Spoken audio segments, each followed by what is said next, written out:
Hello friends, जय श्री केदारनाथ। कैसे हैं आप? आई होप कि सब अच्छे होंगे। दोस्तों, सबसे पहले मैं आपको केदारनाथ धाम की 19 अगस्त की शाम की संध्या आरती दिखाती हूँ। इस आरती में आप देखेंगे काफ़ी यात्री मौजूद हैं, क्योंकि चहल पहल केदारनाथ धाम में एक बार फिर शुरू हो गई है। तो पैदल यात्रा कब शुरू होने वाली है उसकी पूरी अपडेट भी आपको इस वीडियो में मिलने वाली है। और 20 अगस्त यानी आज के दिन केदारनाथ का मौसम कैसा है आप लाइव देखने वाले हैं। और दोस्तों, पैदल यात्रा कब शुरू होगी ये वीडियो आप पूरा देखिए। इस वीडियो में आपको पूरी जानकारी मैं देने वाली हूँ, क्योंकि बहुत जल्द ही केदारनाथ धाम की यात्रा शुरू होने वाली है और यात्री आ भी रहे हैं, वो भी पैदल। तो अगर आप केदारनाथ की पैदल यात्रा करना चाहते हैं तो इस वीडियो को आप पूरा देखिए। क्या आप घोड़े पालकी के द्वारा अभी आ सकते हैं या नहीं, या पैदल ट्रैक करेंगे, तो ये पूरी अपडेट आपको मैं इस वीडियो में देने वाली हूँ। आपसे रिक्वेस्ट करती हूँ कि इस वीडियो को ज़्यादा से ज़्यादा शेयर कीजिए, क्योंकि इस वीडियो में आपको ये जानकारी मिलने वाली है कि पैदल यात्रा कब शुरू होने वाली है। फिलहाल आप संध्या आरती में देखिए, काफ़ी यात्री मौजूद हैं और शाम के टाइम का केदारनाथ धाम का यह खूबसूरत सा नज़ारा देखिए। चारों तरफ फोग लग चुका है एकदम, और यात्रा आप देख सकते हैं काफ़ी यात्री संध्या आरती में मौजूद है। अभी आपको मैंने 1-2 दिन पहले केदारनाथ धाम की संध्या आरती दिखाई थी, जिसमें सिर्फ साधु महात्मा ही मौजूद थे और जो यहाँ पर 1-2 दुकान वाले हैं बस वो थे। लेकिन आज आप लाइव देख सकते हैं काफ़ी यात्री आना शुरू हो गए हैं केदारनाथ धाम में। और ये शाम की संध्या आरती का आप घर बैठे हुए आनंद लीजिए।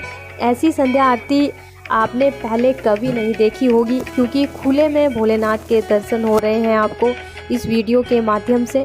तो आपसे रिक्वेस्ट है कि प्लीज़ आप चैनल को सब्सक्राइब करना ना भूलें। और आगे मैं आपको 20 अगस्त के दिन मौसम कैसा है केदारनाथ धाम का, ये भी आप आगे देखने वाले हैं। और दोस्तों, पैदल यात्रा कब शुरू होगी इसकी अपडेट भी मैं आपको देने वाली हूँ, क्योंकि हमारे पास लगातार यात्रियों के कमेंट्स आ रहे हैं, फ़ोन आ रहे हैं कि पैदल यात्रा कब शुरू होगी। तो आज की इस वीडियो में आपके सारे डाउट क्लियर करने वाली हूँ मैं कि पैदल यात्रा कब शुरू होगी और आप कब पैदल यात्रा कर सकते हैं। फिलहाल आप देख सकते हैं कि 7:30 बजे हैं और केदारनाथ में एक बार फिर फोग लग चुका है। दोस्तों, सुबह के टाइम केदारनाथ धाम में अच्छी खासी धूप निकलती है, लेकिन 12-1 बजे के बाद आपने देखा होगा, अगर आप यात्रा पर आए हैं, 12-1 बजे के बाद तुरंत बादल आना शुरू हो जाते हैं, बारिश होने लगती है। और कल केदारनाथ धाम में बहुत ज़ोरों से बारिश हुई है दोपहर के टाइम, जिसकी वजह से शाम में एकदम कोहरा लग गया। और ये देखिए आप, ये 20 अगस्त सुबह का टाइम है केदारनाथ धाम का। आप देख सकते हैं कि चारों तरफ केदारनाथ धाम में बादल छाए हुए हैं, चारों तरफ फोग लग चुका है। तो आप देख सकते हैं सुबह के टाइम के आप घर बैठे हुए बाबा केदार के दर्शन कीजिए। ऐसा सुंदर नज़ारा शायद ही आपने पहले कभी देखा होगा। और दोस्तों, हमारे पास जैसे मैंने आपको बताया, यात्रियों के कमेंट्स आ रहे हैं कि पैदल यात्रा कब शुरू होगी। तो दोस्तों, जैसे ही मौसम साफ हो जाएगा, बारिश नहीं होगी, 2-4 दिन देखेंगे कि बारिश हो रही है या नहीं, उसके बाद तुरंत पैदल यात्रा शुरू हो जाएगी।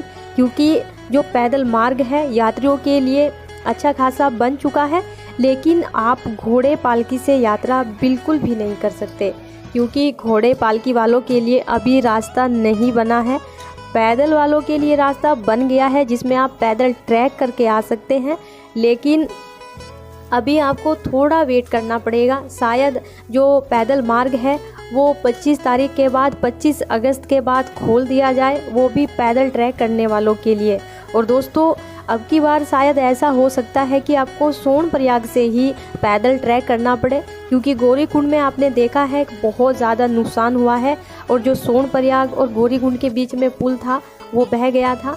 तो टेम्परेरी वहाँ पर पुल बनाया जा रहा है, जिससे आप पैदल यात्रा कर सकते हैं, ना कि आप टैक्सी के द्वारा सोनप्रयाग से आपको गौरीकुंड छोड़ा जाएगा। शायद आप पैदल ही सोनप्रयाग से आपको ट्रैक करना पड़ेगा। तो 5-6 किलोमीटर आपको सोनप्रयाग से गौरीकुंड पहुंचना पड़ेगा, और फिर गौरीकुंड से आपको 21 किलोमीटर का ट्रैक पैदल करना पड़ेगा। तो कम से कम आपको 27-28 किलोमीटर पैदल चलना पड़ेगा। तो आप समझ सकते हैं कि केदारनाथ की जो पैदल यात्रा है वो कितनी कठिन होने वाली है अभी, क्योंकि सोनप्रयाग में अभी तक जो आपदा आई थी उससे उबरा नहीं है। रास्ते बनाए जा रहे हैं, लेकिन वो भी पैदल ट्रैक करने वालों के लिए। आपको घोड़े पालकी की सुविधा अभी फ़िलहाल नहीं मिलेगी।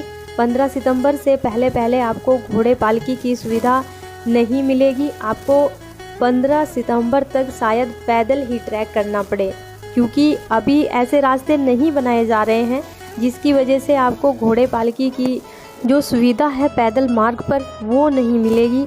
क्योंकि आप सभी जानते हैं कि केदारनाथ पैदल मार्ग बहुत बुरी तरीके से टूट गया था आपदा में जो अभी केदारनाथ धाम में आई थी।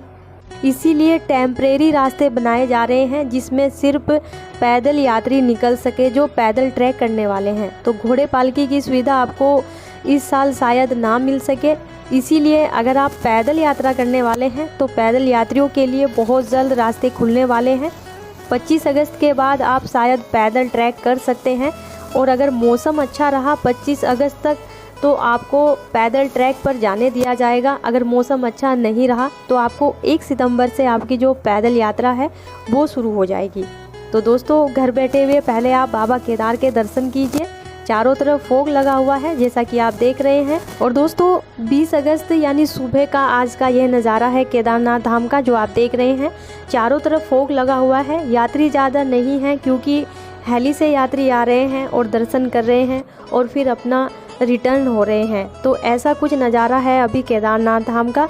और दोस्तों, अगर आने वाले दिनों में मौसम अच्छा रहा तो जो पैदल यात्रा है वो जल्दी खोल दी जाएगी सभी यात्रियों के लिए जो पैदल यात्रा करना चाहते हैं। कहा गया है उत्तराखंड सरकार की तरफ से कि पैदल यात्रा शुरू कर दी जाएगी। अगर मौसम ज़्यादा दिन खराब नहीं रहेगा तो बहुत जल्द ही पैदल यात्रा शुरू हो जाएगी। 25 अगस्त का भी वेट नहीं करना पड़ेगा क्योंकि जो पैदल मार्ग है वो बना दिया गया है पैदल ट्रैक करने वालों के लिए। लेकिन सबसे बड़ी वजह है वो है मौसम। अगर मौसम अच्छा रहेगा तभी पैदल यात्रियों को भेजा जाएगा, अदरवाइज़ अभी नहीं भेजा जाएगा। तो मौसम के ऊपर डिपेंड है। अगर लगातार बारिश होती है तो उसकी वजह से जो लैंडस्लाइड है वो दोबारा होने के चांस रहते हैं। इसीलिए यात्रियों को पैदल अभी नहीं भेजा जा रहा है। मौसम अच्छा रहेगा। और दोस्तों, ये तो आप सभी जानते हैं कि पूरे अगस्त केदारनाथ धाम का जो मौसम है वो ख़राब ही रहने वाला है। इसीलिए अगर मौसम अच्छा भी रहे तो आप 1 सितंबर के बाद ही यात्रा पर आइए, क्योंकि अगस्त और जुलाई में बहुत ज़्यादा बारिश होती है। इसीलिए अगर मैं कह रही हूँ आपको कि 25 अगस्त के बाद पैदल जो ट्रैक है वो खोल दिया जाएगा, उसके बावजूद भी आप 1 सितंबर के बाद ही आप यात्रा पर आइए। उस टाइम पर बारिश भी नहीं होगी, मौसम अच्छा मिलेगा। और सबसे अच्छी बात यह है कि कोई लैंडस्लाइड, कोई बादल जैसे फटता है, ऐसा कुछ भी आपके साथ नहीं होगा। तो दोस्तों, ये तो क्लियर है कि 1 सितंबर से पैदल यात्रा शुरू हो जाएगी, लेकिन घोड़े पालकी की आपको सुविधा नहीं मिलेगी और आपको शायद सोनप्रयाग से टैक्सी की सुविधा भी ना मिले गौरीकुंड तक। तो आपको शायद सोनप्रयाग से पैदल ही ट्रैक करना पड़े 15 सितंबर तक, क्योंकि 15 सितंबर के बाद ऐसे रास्ते बन जाएंगे जिसमें आप पालकी या पिट्ठू से जा सकते हैं। तो दोस्तों, केदारनाथ का फ़िलहाल आप मौसम देखिए। फोग तो वहाँ पर लगा ही रहता है। कल केदारनाथ धाम का सुबह के टाइम मौसम बहुत अच्छा रहा, जैसे कि मैंने आपको दिखाया था। कल अच्छी खासी धूप निकली थी केदारनाथ धाम में, जिसकी वजह से जो यात्री हेली से आ रहे थे वो अच्छे खासे आए हैं और शाम को उन्होंने स्टे भी किया था।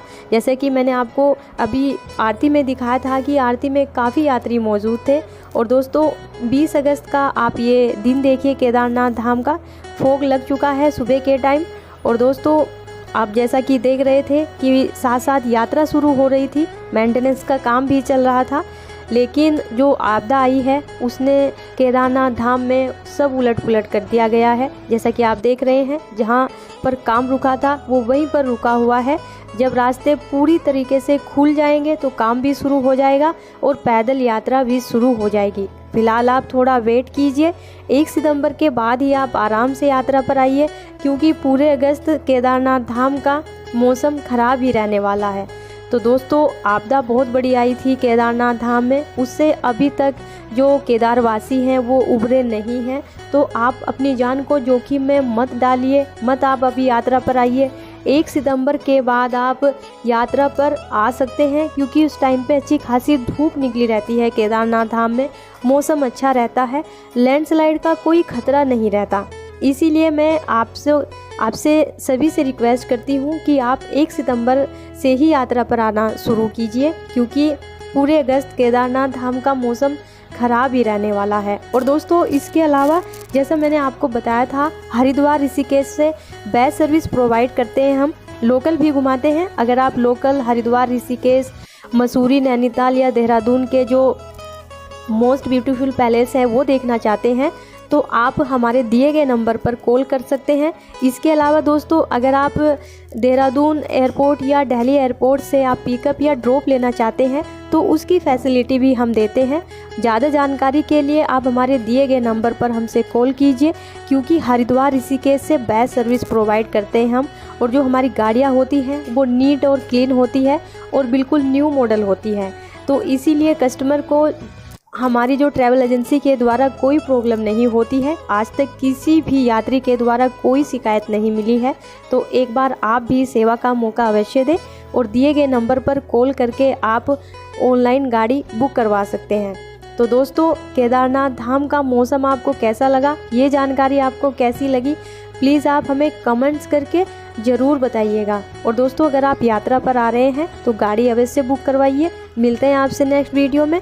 हर हर महादेव, जय श्री केदारनाथ।